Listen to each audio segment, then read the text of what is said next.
হাড়োয়ার বিদ্যাধরী নদী থেকে উদ্ধার করা হলো এক অজ্ঞাত পরিচয় ব্যক্তির মৃতদেহ। ঘটনাকে ঘিরে এলাকায় চাঞ্চল্যের সৃষ্টি হয়েছে। পুলিশ দেহ ময়নাতদন্তের জন্য পাঠিয়ে ঘটনা তদন্ত শুরু করেছে। অজ্ঞাত পরিচয়ের ব্যক্তি পচা গলা মৃতদেহ উদ্ধার ঘিরে চাঞ্চল্য ছড়িয়েছে। বসিরহাট হাড়োয়া থানার অন্তর্গত সোনারপুকুর শঙ্করপুর গ্রাম পঞ্চায়েতের নজরনগর পালপাড়া এলাকার ঘটনা। স্থানীয় সূত্রে জানা যায়, নজরনগর পালপাড়া সংলগ্ন এলাকা দিয়ে বয়ে গেছে বিদ্যাধরী নদী।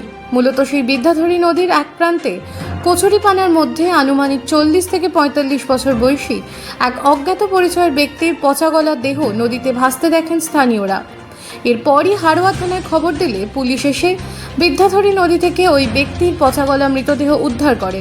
এরপর হাড়োয়া গ্রামীণ হাসপাতালে নিয়ে যাওয়া হলে চিকিৎসকেরা তাকে মৃত বলে ঘোষণা করে। অজ্ঞাত পরিচয় ব্যক্তির দেহ কিভাবে বিদ্যাধরী নদীতে ভেসে এলো নাকি কেউ মেরে ফেলে দিয়ে গেছে তা নিয়ে তদন্ত শুরু হয়েছে।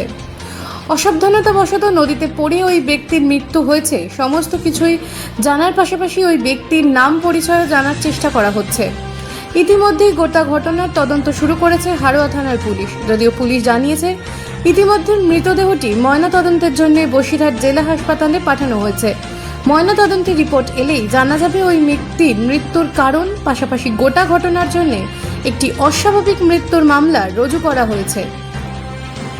Bureau report, রাতদিন news network. দেখলেন এখানে কি হয়েছে? এখানে আমরা এসে দেখলাম যে একটা নদী থেকে ভেসে এসেছিল একটা পুরুষের লাশ। ওই 40-45 বছর আনুমানিক বয়স হবে।